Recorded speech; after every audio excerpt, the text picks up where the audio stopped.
I'm dealing with one of the worst situations of my life, discovering that my marriage has been nothing but lies. For the past few months, I've been reading through relationship subreddits, trying to spot any warning signs of a failing marriage. That constant reading made me more aware of small changes in behavior, which helped me figure out what was happening. My wife wasn't who I thought she was, and I was blind to it for years. I used to think our relationship was special and different from others, but now I realize I was just being naive about the whole thing.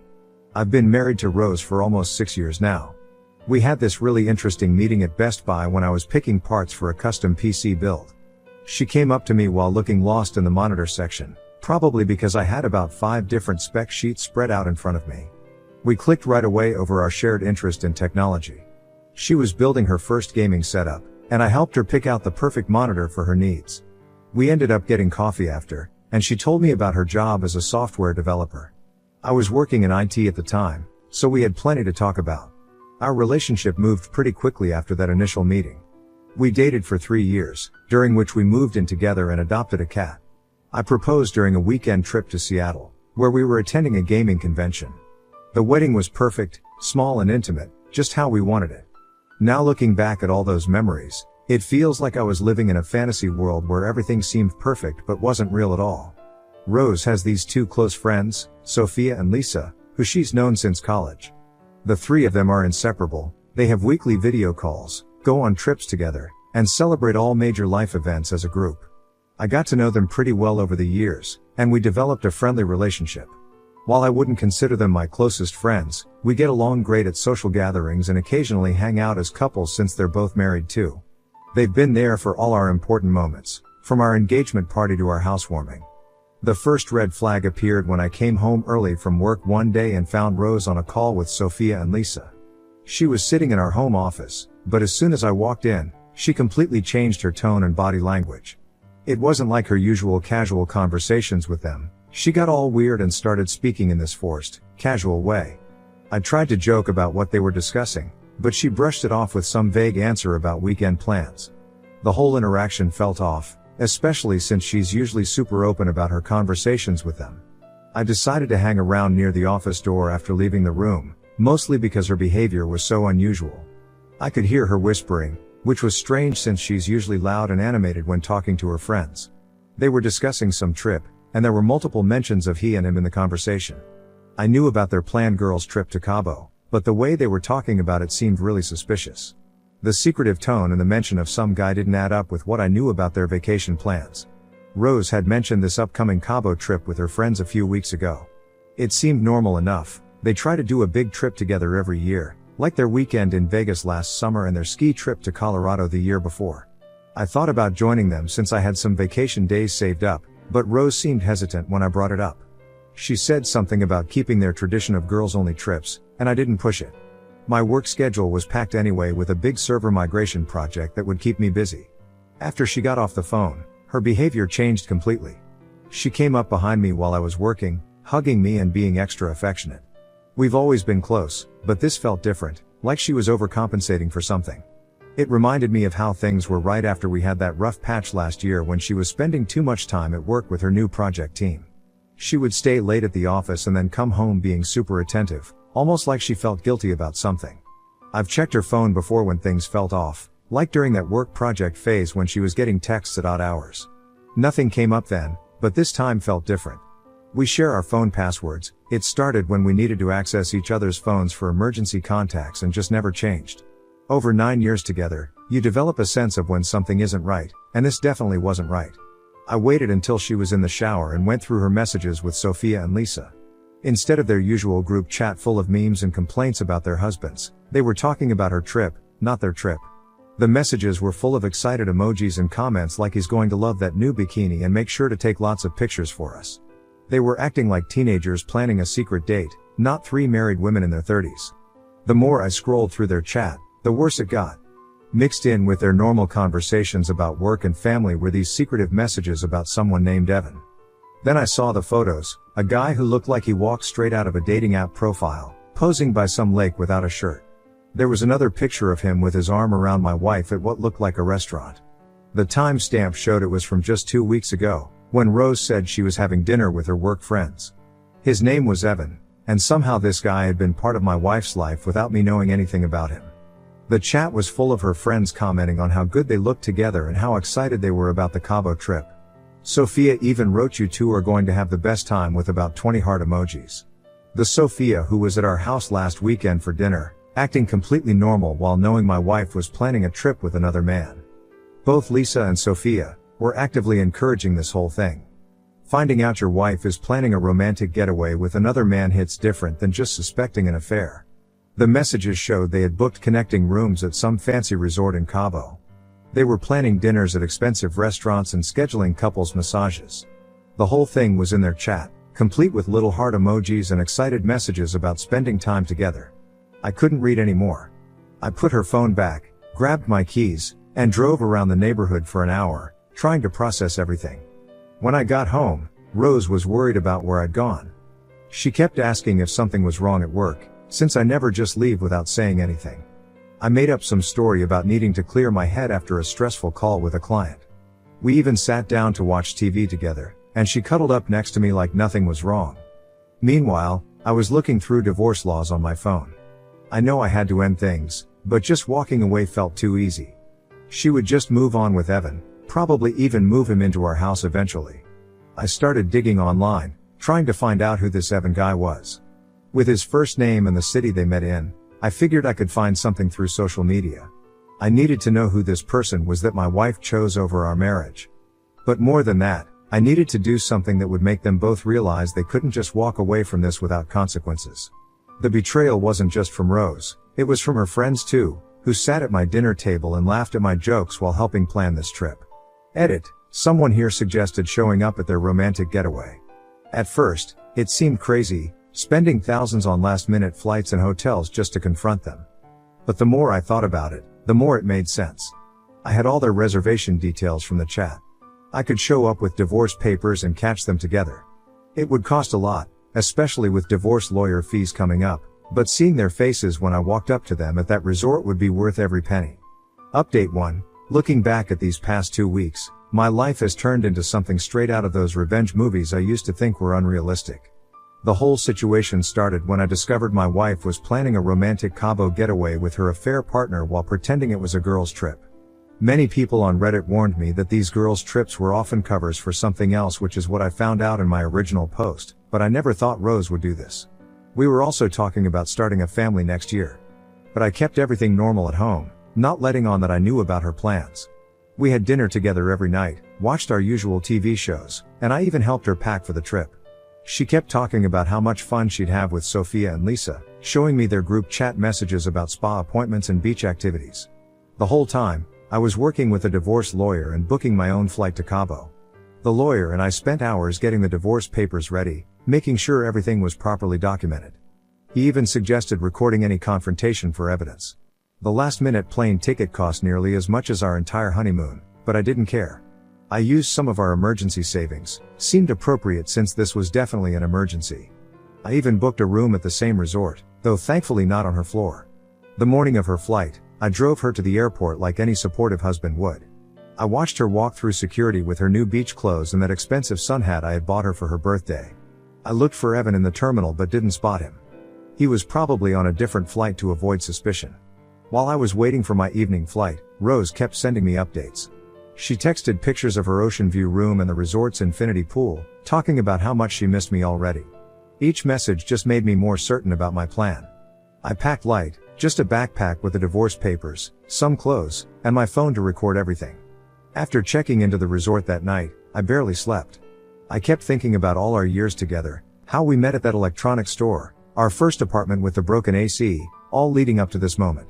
The divorce papers were in my backpack. My lawyer had highlighted where she needed to sign, and we'd gone over every detail to make sure nothing could be contested. He'd even added documentation about the trip expenses and how they were used to facilitate the affair. The whole thing was ready to go, all that was left was to find them together and make sure she couldn't deny what she'd done. The next morning, I texted Rose casually asking about her plans. She sent back a poolside selfie and mentioned she'd be sunbathing before exploring the town with the girls later. Her message included details about which pool she was at, the main one near the lobby with the swim-up bar. That was all I needed. I got dressed, put the divorce papers in my bag, and headed down there. I spotted them right away at the far end of the pool deck. Rose was stretched out on a lounger in that new blue bikini, supposedly for her girls' trip. Next to her was Evan, as he casually rubbed sunscreen on her legs. They looked completely comfortable together, like they'd done this many times before. I thought about all the times she said she was working late or meeting her friends, wondering if she was really with him. I started recording on my phone and slipped it into my shirt pocket. My lawyer had emphasized getting evidence if possible. Standing behind them felt surreal. Evan glanced up at me but didn't seem concerned, probably thinking I was just another hotel guest. He kept talking to Rose about their dinner plans for that evening, completely oblivious. She had her eyes closed, sunglasses on, enjoying the attention from her affair partner while her husband was supposedly back home working. Evan finally looked up again and asked if he could help me, sounding annoyed at the interruption. That's when Rose finally noticed me. She sat up so fast she knocked over her drink, rubbed her eyes like she was seeing things, and then just stared at me with her mouth open. Her reaction told me everything. She never expected me to find out, let alone show up here. The weeks of lying, the secret planning, her friends covering for her, it was all about to blow up in her face. I pulled out the manila envelope and held it out to Rose. She took it, probably already guessing what was inside. We just signed refinancing papers for our house last month, so she knew what legal documents looked like. Evan stood up, puffing out his chest like he was ready for a fight. I'd seen his type before at the gym, guys who think they can intimidate their way out of any situation. He was a bit taller than me. Evan put his hand on my chest and tried pushing me back, acting tough in front of Rose.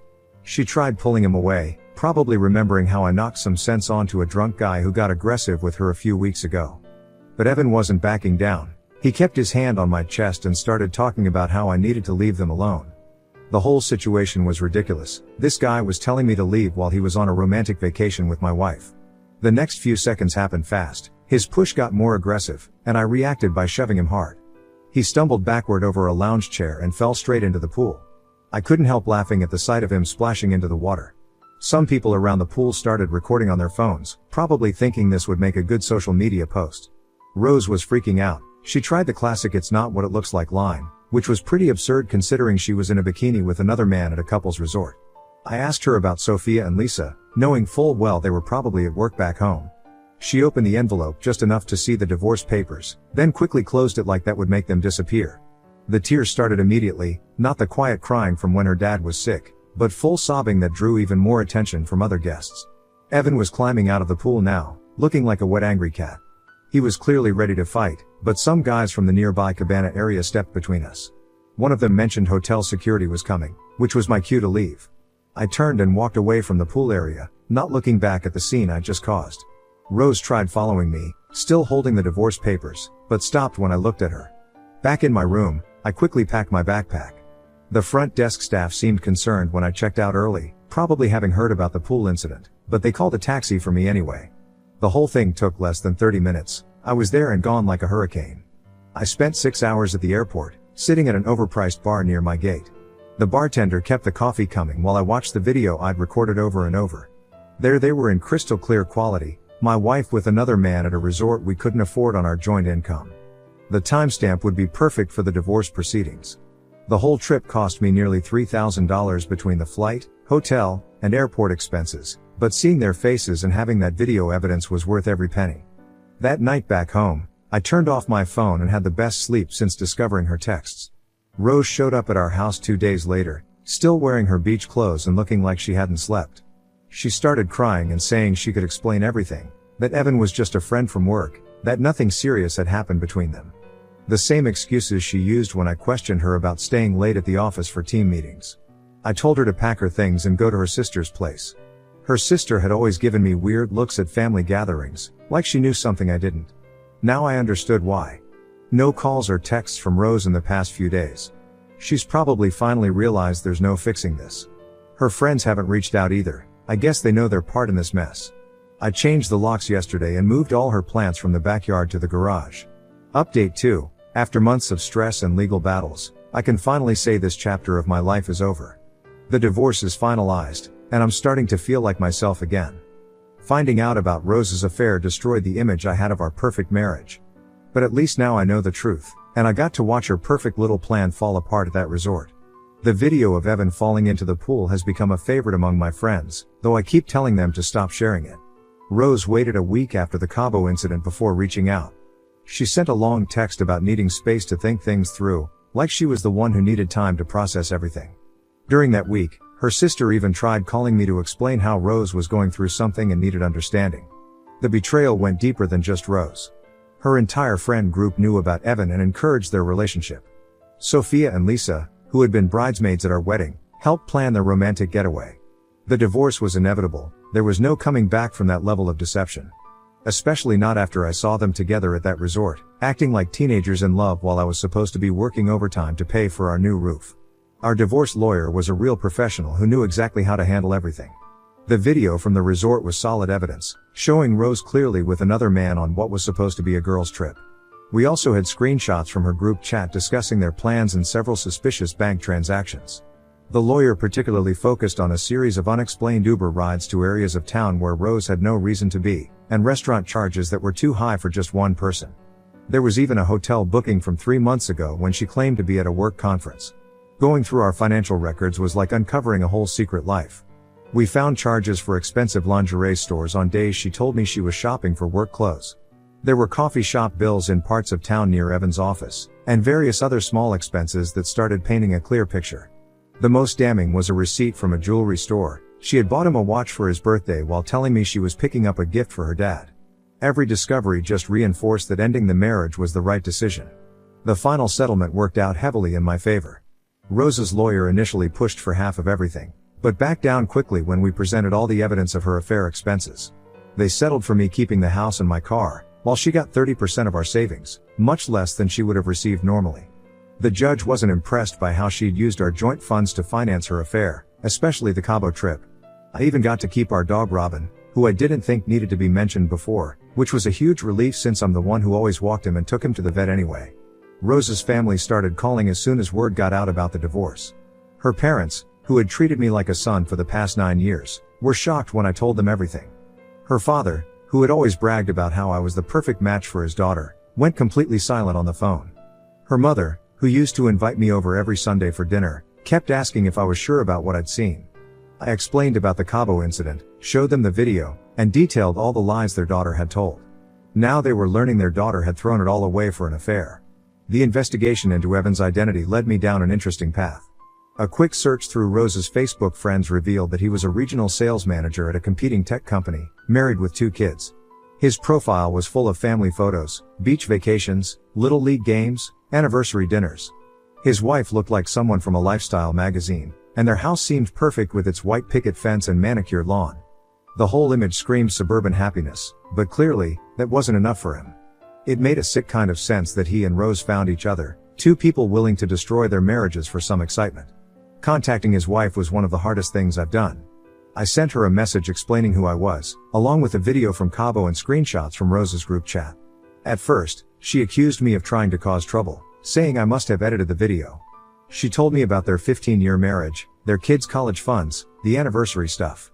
But as she looked through all the evidence, especially the dates that matched his business trips, everything started falling into place. The shock turned to anger, then to a quiet determination. A week later, she messaged me back, thanking me for showing her the truth about her marriage. She had already contacted a divorce lawyer and moved in with her sister. The aftermath of all this has been intense but satisfying. Both our marriages ended because 2 people couldn't stay faithful. The video of Evan falling into the pool somehow made its way onto several social media platforms. I can't confirm or deny my involvement in that. His company's HR department probably wasn't thrilled to see their regional sales manager getting pushed into a resort pool by an angry husband. I've heard through mutual friends that he moved to a different state after everything fell apart. As for Rose, she's staying with her sister while looking for an apartment, probably regretting how a few months of excitement cost her a stable marriage, our dream house, and most of her savings. The lesson here is simple: if you can't be faithful, don't get married. The truth always comes out in the end.